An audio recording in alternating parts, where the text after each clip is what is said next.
Hello viewers, my name is Dr. Rajul Dutt. Today I am going to discuss about product, in which I will cover the concept and definition of product and the classification of product.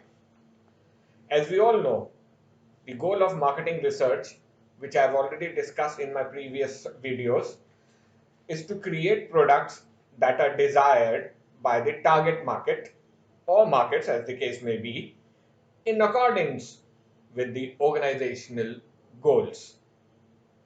So in marketing, when if we talk about now, when we talk about marketing, it is we are talking about the four P's, and among the four P's, the first P is product, and therefore in marketing, a product, whether a goods or a service or even an idea, along with its attributes and benefits, creates value for the customers. Now, these attributes could be perceived attributes, and if it is being attained, it creates value for the customers.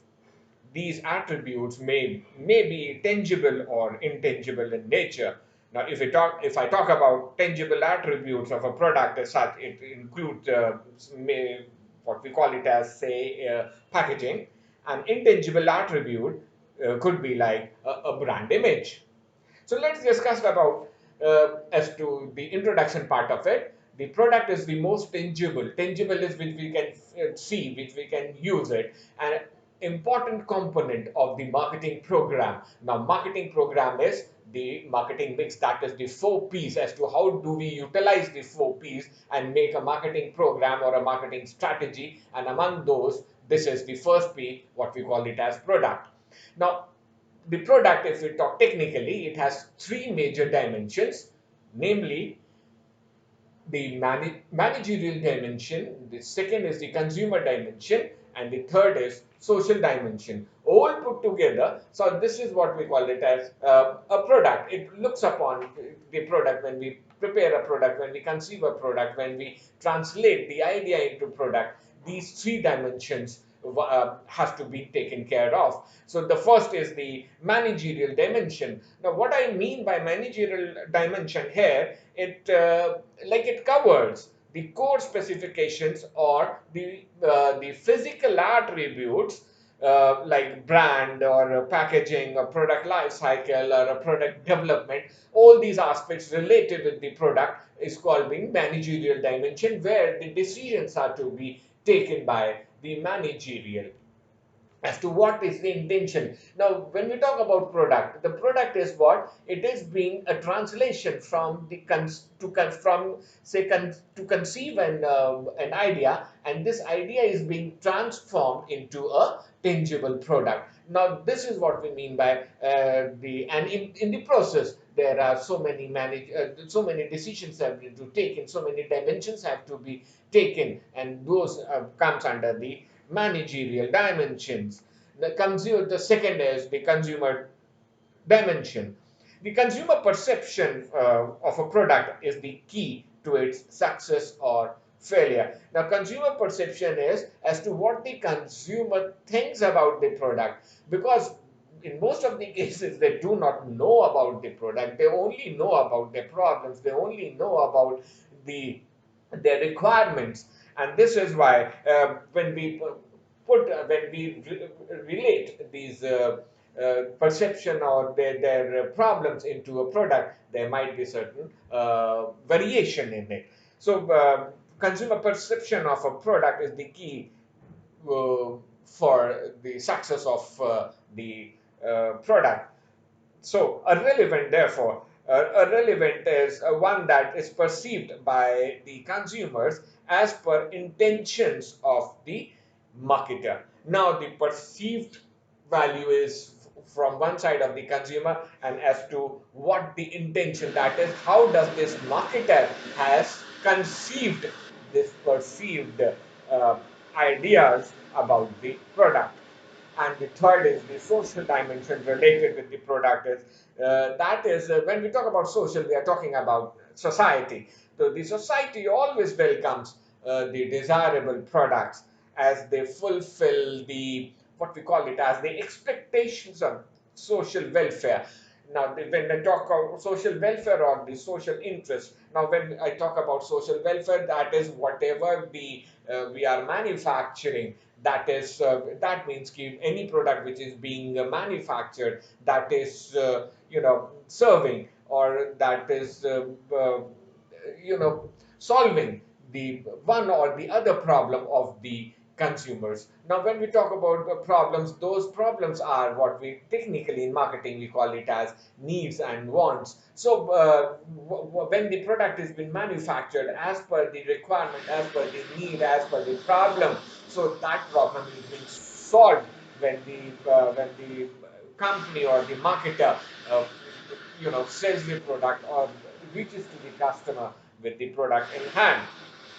So this is again the welfare. That is, we are the marketing people. They when they produce something, or the organization, business organizations, when they produce something, that comes under the social welfare. That is, the desirable products, for example, are always welcome as they offer both the benefits uh, and the immediate satisfaction and long-lasting consumer welfare. Now, when we talk about the product is in general language, it is the bundle of all kinds of satisfaction of both material and non-material kinds, ranging from economic utility satisfaction to socio psychological nature. So that means what trying to say is that the product supplies two kinds of utility. One is the economic utility, and the other is utility in the form of socio-psychological benefits. That means as to what the consumer is ready to pay to solve his or her problem by taking the product, and what the price for socio-psychological. So this is again, it also should satisfy the psychological aspects or the psychological uh, problems of the consumers. So any product, it has got two aspects to it. Number one, that it should carry the economic utility, and the utility should be, it serve the purpose, and the related with it, the social psychological benefits. Now, the coming to the definition of the product. So, according to Kotler, product is anything that can be offered to someone to satisfy a need or a want. So, in simple terms, product is something which the organizations they offer to the someone is here who needs the product, who has got a problem, and the prospect consumer or the customer thinks that by buying the product he can solve his problems, he can solve his desires by taking the product. According another definition given by is by Elderson, that is, product is a bundle of utilities consisting of various product features and accompanying services. So here the utilities they consider of various product features. As to there can be various utilities, person is looking out for the utilities in terms of benefits from of the various product features. There could be, for example, the various features being added to the product, so that one or other feature should suit with the customer, because in totality it is very difficult to pinpoint, because the customers, they do not even though know themselves, they know their problems, but they do not know as to how to solve it. And that is where the marketing or the marketing manager comes into the picture, where I have already discussed just now about the marketing research. The research part is this: as to what the problem the customers have to say. The customers always discuss about their problems, about their requirements. They do not talk about as to what should be given to them. Now, this is where the gap has to be filled up by the marketing people, who converts this problem into an idea, and the idea into a product. So, the more close the this product is to the problem solving of the consumers, they'll be satisfied by acquiring the product, or by buying the product. Therefore, the product planners need to think about product on three levels as mentioned below. Now these three, when we talk about a product, so the product is one. So it is when we talk about total product combines of the core product, the actual product, and the augmented. Now core product in a sense is the benefits to be derived by the product. Actual product is as to how does this product looks like in terms of its shape, size, color, dimensions, etc. And augmented product therefore is as to the support aspect into it. Now when we talk about core product is for example if a lady is buying a lipstick. Now the actual product looks like that it has got a stainless steel or a bright color, and it has got uh, an adjustment which brings up the you can cover the lipstick, and it's good looking. The shades, the different shades and varieties are being given to the lady. But what is the core here? The core is that she is not buying this lipstick. She is buying what? She is buying hope. Now, what is this hope? This hope of looking good. So this is what I mean to say that when we talk about as to what is a core products. Uh, because the buyers are not interested in the composition of a product. This is, I've just mentioned it.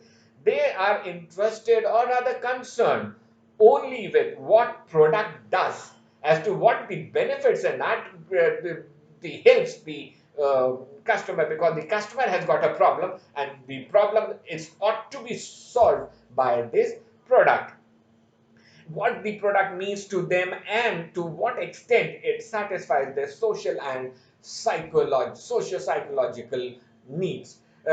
Because when we buy the product, it's somewhere it gives us a feeling, it gives us for example, a prestige is being added with the product. So I have got this product, others they do not have. So it gives a kind of a psychological satisfaction, a social satisfaction, that so many people cannot afford to it, but I can afford this product. So every product, where we say, ki, this is my product. So this is where, where a pride is being taken when we buy it. So this is again a kind of again a utility which should be which should be supplemented with the product. Now, in order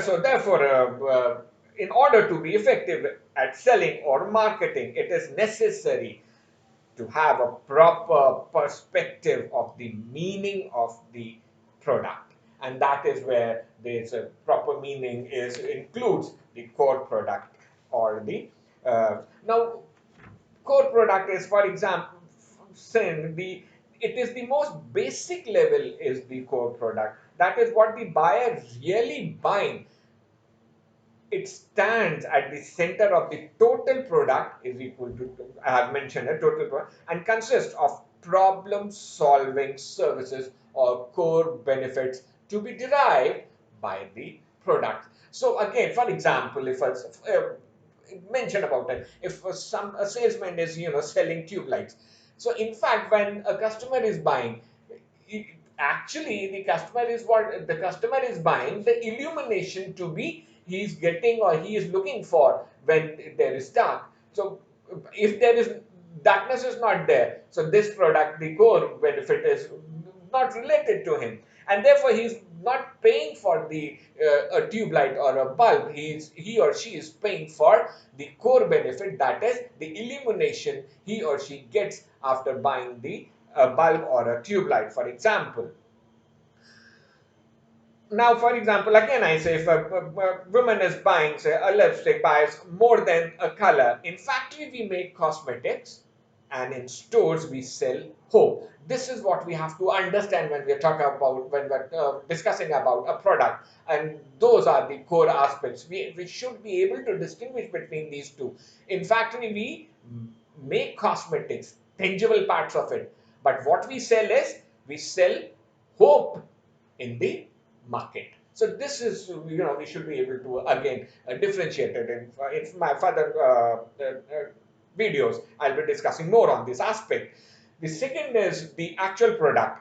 Now, any product planner here, the product planner is, in most of the cases, is the marketing manager, must build an actual product around the core product. So the core product is the central aspect, and on the core product, the actual product is being made as to how does this product looks like.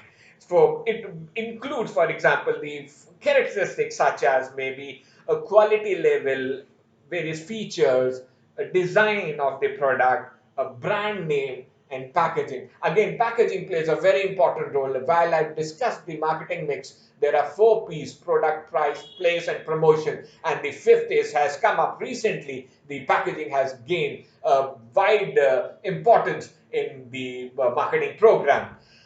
So, for example, in this, again, I can take an example of, for example, a Sony Handycam. If the actual product is the Sony Handycam, that is its name, the part, the styling, the features, all the attributes which are been combined together carefully to deliver the core benefit. And now, what is the core benefit? Is high quality picture or to convenient way to capture the picture. So this is what the customers they are buying for, say, a handycam or a camera, for example. It's not just a camera they are looking out for as to how the picture quality is, or the how easily or how fine they can capture the moments. Third here is to discuss about the augmented product. Finally, this product planner must build an augmented product around the core and actual product by offering additional consumer services and uh, benefits. Now, for examples, I can take in case of handicap, it cannot be for the whole products. For example, in soaps and toothpaste, the augmented products have no major role to play. But where the technical products are concerned, where there are slightly technical aspects related to it, for example, all the electronic products, there are certain technical aspects related with the product, and therefore their free lessons, for example, as to how to use this product and how to take care of the product, repair and services of the product, warranty and certain period of time. So these are augmented. So the core product, the actual product, and the augmented product, they form a total product. So therefore, a product is more than simple set of the tangible features. It is not the tangible, that is the second part of it. It's not only the tangible features as to what we see, it is the core benefits to be derived from the product and the supporting aspects which makes the product, if there is a repair center. So buying an electronic item therefore becomes very easy for in the mind of the consumer to buy, because there are chances to get the electronic items get, the problems with the in using the products, and therefore they can be repaired at any moment of time. Now, the classification of the products. Broadly, the products can be classified into 2 types, that is the consumer products and the industrial products. More of the marketing which we study in as a marketing management are focused on the consumer products. Nonetheless, industrial products also plays an important role, and I'll be discussing industrial products as well. But now coming back to the consumer products. So therefore, a company sells different products, goods and services to its target market. Now, this is very important. The classify in a second for whom the product is to be manufactured. So on the basis of it, they've been classified. Now, technically, the consumer products are those items where used by ultimate consumers or household. That is, from the point of the retailer, it's sold and it goes for the final consumption. No further processing is required. So this is what we mean by ultimate consumer or household, and they can be used without further processing or the products. And on the basis of this, the consumer products can be divided or can be again classified into 4 major groups, that is the convenience goods, the shopping goods, the specialty goods, and the unsought goods. So the for number one is the convenience goods. As the name suggests, convenience in the sense these products are characteristically low price and not much of the decision making time is required. The products are bought with the minimum of the search or research aspect related to it. So, so it can be goods or services, and that the consumer or the customer buys very frequently, even immediately, and within a minimum of comparison, and buy them. As I said, they are usually low price, widely available everywhere. And these now convenience goods are further been divided into again three categories. That is the staples. Now, staples are the goods which the consumer buy on regular basis, such as toothpaste, soap, ketchup, etc. Second is the impulse goods. Now, these goods are those products which are purchased with little planning and search effort. Uh, what I'm trying to say is they are generally placed at the checkout counters, for example, magazines, ice creams, and so on. And impulse in the sense that as and when we see the product in the market and we buy it, and because they are characteristically low price, so therefore, if there is a need and we see the product, we do not intend to buy it when we leave for market, but when we see, we ought to buy it. That is what we call it as impulse. And the third is the emergency goods. Now, these are the certain goods which these are the certain products which are purchased when the need becomes urgent and unavoidable, such as umbrella in a rainstorm. For example, any person is going in the market and there is a rainstorm. So as an emergency, so umbrella has got to be bought, or a raincoat has to be bought. So these are being categorized, and these are being bought. Why? Because again, I mentioned again and again, I mentioned it is low price, and therefore minimum time is taken for decision making, yes or no. And because there is a rainstorm, so there is a necessity for either an umbrella or a raincoat to survive. The second category is the shopping goods. Now, shopping goods are the consumer goods that the customer, in the process of selection and purchase, putting together, usually compares on basis such as mm, maybe suitability, price, style of the product, quality aspects related to it. And while purchasing these items, customers spend considerable time and effort in gathering information and making comparisons. And because now, as making comparisons, why? And why this little more time? Now, time again is related with the pricing aspects. The more the price is, the longer the search area is. Now, the search area is whether I should buy it from this place, whether there is a price difference in other shops. So the person, because the price are relatively high and the shopping goods, and therefore a little more time is required. For example, like if it is a major thing, example we can take as furniture, maybe used cars, clothes, major household appliances, etc. The third category is the specialty goods. Now, these are the goods or the products the consumer looking for the products with unique characteristics and brand identification, for which a significant group of buyers are willing to make a special purchase. So this is specialty. Why? Now, this is a high price product, and therefore the owner takes the pride, as I earlier, the psychological aspects or the social psychological aspects are related to it. That is, the consumer takes pride in buying this product. For example, specific brand of cars, maybe custom made suits and clothes, maybe jewelry, for example. Those are the specialty goods. And the fourth category is the unsought goods. Now, these are the goods that the consumer either does not know about it, or knows about it but does not think of buying it. Now, there are certain products, for example, encyclopedia, the insurance policies, etc. So these are the unsought good. The marketing people or the selling people, they have to you work very hard on these types of product to be sold in the market. Now again, these the another way of putting the classification of the consumer goods. So these consumer goods can also be classified on the basis of their durability, so as to how durable they are, and therefore they have been categorized as durable goods, the non-durable goods, and the services. Now, what are these durable goods? As the name suggests, the durable goods are those consumer goods uh, that are used over an extended period, that can be used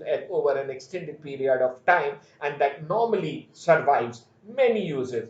For example, furnitures, automobiles, refrigerators. Non-durable goods, second category, is the on the basis of the durability of the product, it is being classified as the or described as the consumer goods that normally are consumed in one of few uses, such as toothpaste, soap, beer, liquor, etc., etc. And services are intangible goods. Characteristically, their services are intangible. That is, we cannot touch. We can only feel this. For example, hair cutting and advice from the lawyers and the doctor's advice and such cases. And now the services are the benefits or activities that are offered for sale, such as haircut and home repairs, etc.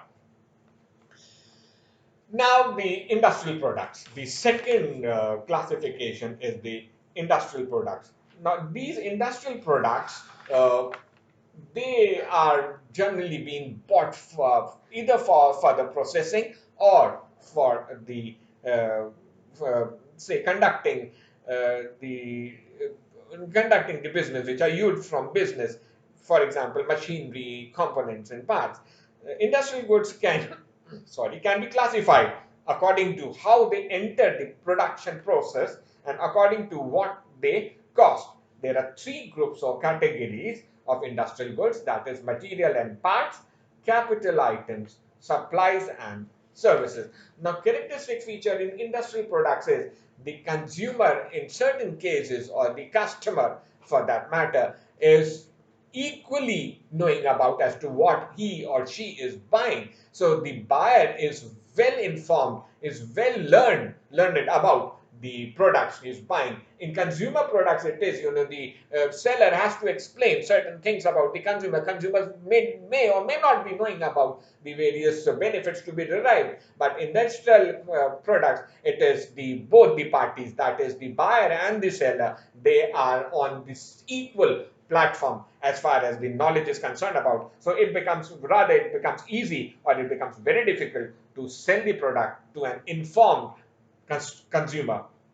So the first part is the materials and parts are those industrial goods that enter the manufacturer's product completely, either through further processing or as components they are used.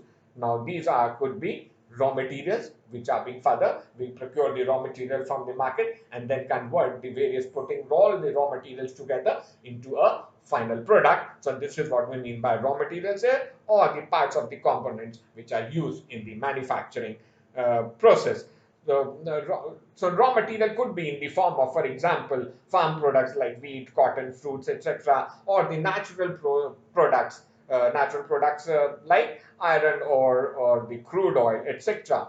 Components and parts, as we all know, are maybe the cement, maybe the wires, small motors, castings, which are helpful in the manufacturing the material. Under the category of capital items, these are the industrial products or goods that partly entered into the finished goods. They include installation and the accessory equipment. Installation is what? uh, Installation of maybe the machinery. So the installation includes the factories, offices, buildings, fixed equipments like generators, elevators, and these are the major purchase, and large time is taken in deciding upon these items, because they are, again, as the earlier cases, they are very high priced products. Now the accessory equipments, they are includes the office equipment, fax machines, telephone, furniture for the offices, and they do not become the part of the finished product. They only help in the in carrying out the various activities of the department or of the organization, but they do not become the part of the production. And the third is the supplies and services are those industrial goods that do not enter the finished good at all. Supplies are operating supplies such as lubricants for the machines, or computer paper, or things like that, and the service repair maintenance such as paints, nails, and nuts and bolts, etc. So that's all for in this video. In the next forthcoming video, I'll be discussing about the product mix and the product line. Thank you.